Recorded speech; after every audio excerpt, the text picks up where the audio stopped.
गोगापुर के गांव में चमन और चमेली करके एक जोड़ा रहता था। उसके एक बेटी थी और एक बेटा था। वह एक बहुत ही गरीब था, जिससे वह अपने रिक्शा चलाकर अपना पेट भरता था।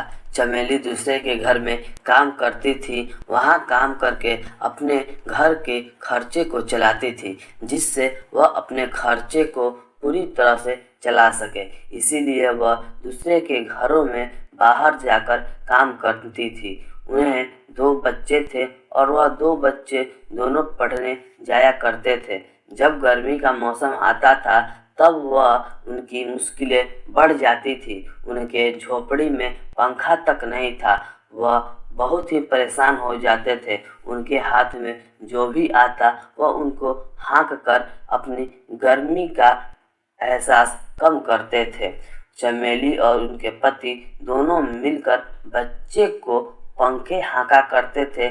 जब रात का समय हो जाता था तब एक दिन चमन और बेटी। बाबूजी, मैं अपने दोस्त रतन के यहाँ गया था। उनके बर्थडे पार्टी में हमें बुलाया था। उनके घरों में बहुत ही ठंडा था और हमारे घर में इतना गर्मी लगता है, बहुत ही मुश्किल हो रहा है। पिताजी, कुछ कीजिए ना। वहाँ एसी रहता है भैया, इसीलिए वहाँ इतना ठंडा रहता है। हमारे जैसे गरीब को एसी खरीद को पैसे कहाँ से आएगा। बाबूजी, बाबूजी, कम से कम पंखा तो लगवा दो, बहुत गर्मी हो रही है। उसके बात सुनकर चमन और चमेली बहुत ही दुख हुए। एक दिन चमन को बगल के गांव के एक सवारी मिलता है। दूसरे गांव के एक घर के सामने उसे उतार दिया। उसे आदमी ने वहां से उसके रिक्शे से उतरकर उसे पैसे दिए और चल दिए। घरों से कुछ लेने कर आने लगे। बाबू, बाबू, इधर आओ। तब चमन उस रिक्शे को लेकर उसके पास गया। उसने एसी को रिक्शे में रखकर कहने लगा, जल्दी जल्दी तुम यहाँ से चले जाओ, जल्दी जल्दी।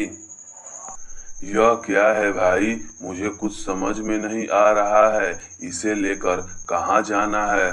अरे भाई, तुम यहाँ से पहले जल्दी से जाओ। यह कहकर उसके रिक्शे को धकेल दिया और चमन को कुछ समझ में नहीं आ रहा था। वह अपने रिक्शे को लेकर आगे बढ़ गया। एसी को घर लाकर जो हुआ अपने पत्नी चमेली को सारी बात बताया। वह भगवान हमें खुद ही एसी दिया और जैसे कि हम और सारे बच्चे खुशी से ठंडी हवा खा सके। तब दोनों बच्चे खुशी से झूमने लगे। ए ए ए ऐसी हमारा घर आया। ए ए ए ऐसी हमारा घर आया। ऐसी ऐसी ऐसी हमारा घर आया। अरे तुम लोग बस करो, पहले तो एसी देख लो कि एसी खराब तो नहीं है। तब चमन एसी को लगाकर ऑन करता है। उसमें से ठंडी ठंडी हवा आने लगती है, जैसे कि मानसून का दिन आ गया और हर जगह ठंडी ठंडी हवा बहने लगा। जैसे ही शाम हुआ दोनों बच्चे एसी से आराम से सोने लगे और गहरी नींद में सो गए। यह देखकर चमन और चमेली बहुत ही खुश हुए। अगले दिन चमन और चमेली दोनों मिलकर जब वो एसी को ऑन करने गए तो वो एसी ऑन ही नहीं हो रहा था। उसमें से हवा नहीं निकल रहा था, जिससे बच्चे रोने का मुंह बना लिए थे। बाबूजी, यह क्या हुआ? एसी एक ही दिन में खराब हो गया। अब हम लोग क्या करेंगे? अब तो हमें बहुत ही गर्मी लगेगी।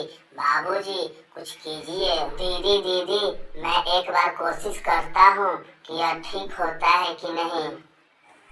वह एक छड़ी लेकर एसी के ऊपर 2 बार मारा, तभी एसी शुरू हो गया और उसमें से पैसे हीरे सोने गिरने लगे। यह सारे चमन और चमेली और उसकी बेटा और बेटी देखकर सभी लोग हैरान हो गए। अरे वाह, ये तो जादू हो रहा है। हम लोग ऐसे ही करोड़पति बन जाएंगे। क्या कह रही हो? हम लोग करोड़पति बन जाएंगे? यह सारी संपत्ति तो हमें एसी जो दिया है उसी आदमी का हो सकता है। मैं उसे जाकर वापस देकर आता हूँ। तुम पागल हो गए हो? इतना संपत्ति मिला है और तुम कह रहे हो कि मैं वापस कर दूंगा? मैं नहीं मानूंगी, यह तो हमें मिला है। यह गलत है। जो हमारा नहीं, हमें उस पर हक नहीं जमाना चाहिए। यह करने से कुछ भी अच्छा नहीं होगा। हम तो आज धन ले लेंगे, लेकिन कल क्या होगा? इसलिए यह हमें उस आदमी को दे देना चाहिए जिस आदमी का यह धन है। वह अपने एसी को रिक्शे में डालकर वापस उसके पास ले चला गया। अपने रिक्शे को रोककर उसके सामने घर को देखा तो घर के आगे कुछ घोड़े दिखाई दिए। चमन उस एसी को उठाकर घर के अंदर ले गया। उसने देखा कि जो व्यक्ति उसे एसी दिया था और उसकी पत्नी दोनों कुर्सी में बंधे हुए हैं। सामने एक डाकू बंदूक पकड़कर खड़ा था। तुम सच सच बोलो, तुमने पैसा, सोना, हीरा तुमने कहाँ छुपाया है? तुम्हारे पास बहुत सारे संपत्ति है, यह मुझे पता चला और पूरे कमरे को मैंने ढूंढा, लेकिन तुम्हारा संपत्ति नहीं मिला। तुम कहाँ छुपाया हो? जल्दी बताओ। तुम बोलते हो या नहीं कि मैं तुम्हें गोली मार दूं? मेरे व्यापार में नुकसान होने के कारण मैंने अपना सारा संपत्ति बेच दिया। बस समझ लीजिए, मैं सच कह रहा हूँ। भगवान के ऊपर प्रणाम कह रहा हूँ। हमें छोड़ दीजिए, हमें पास कुछ नहीं है। यह कहकर वह भीख मांगने के समान कहने लगा। इतने ही देर में चमन को देखकर चोर बोलने लगा, अरे तुम यहाँ पर क्या कर रहे हो? यह कहकर चोर चमन के ऊपर बंदूक का निशाना लगा दिया। भैया भैया, जल्दीबाजी में गोली मत चलाना। यह साहब यह मुझे एसी ले जाने के लिए कहे थे। मैंने पूछा कि मुझे आप यह एसी क्यों दे रहे हैं, लेकिन वह कुछ नहीं बताए और मुझे एसी देकर भेज दिया। अरे तुम्हें पता चल गया था कि हम लोग आ रहे हैं, इसलिए तुमने सोना, हीरा, पैसा इस एसी में छुपाया है। अरे इस एसी का पूरा जांच करो। जब चोर एसी को जांच करने लगे तब उसमें एसी के अंदर कुछ नहीं मिला। मालिक, जैसा आप सोच रहे हैं वैसा नहीं है। मुझे यह साहब ने एक दिन के लिए एसी दिया था जो एक ही दिन में खराब हो गया, इसीलिए मैं साहब को यह एसी वापस करने के लिए आया हूँ। तब जो यह आदमी कह रहा है यह सही कह रहा है। यह अपने व्यापार के नुकसान होने के कारण यह अपना सारा संपत्ति गवा दिया। चलो यह से अब हम लोग चलते हैं। यह कहकर डाकू वहां से चल दिया। चमन ने अपने साहब का और उस औरत का तुरंत ही रस्सी खोल दिया।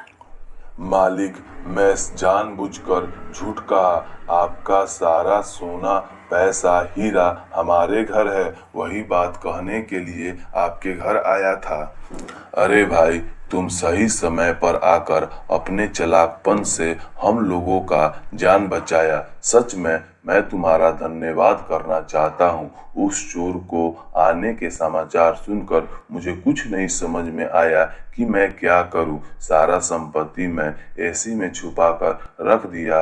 यह एसी को तुम्हें ले जाते ही समय वे लोग हमारे घर आ गए। बाबू, तुम्हें यह पैसा, सोना, हीरा तुम्हें लेने के लिए मन नहीं किया? क्यों वापस लेकर आ गए? असल में तुम कौन हो? माँ जी, जो हमारा संपत्ति नहीं है हम लोगों को नहीं लेना चाहिए। हमें तो एसी मिला तो इसीलिए मैं लेकर चला गया, लेकिन मुझे पैसा मिला तो मैं लौटाने के लिए आपके पास आ गया। जब मैंने यह सब देखा तो मुझे समझ में आ गया कि क्या बात है, इसलिए मैंने आप लोगों से और उन लोगों से, चोरों लोगों से मैंने झूठ बोला।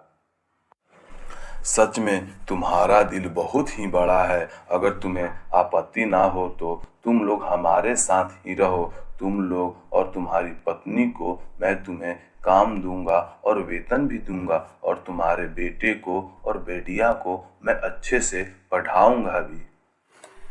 तभी सभी लोग उस एसी के कमरे में सोने लगे और अच्छी जिंदगी गुजारने लगे।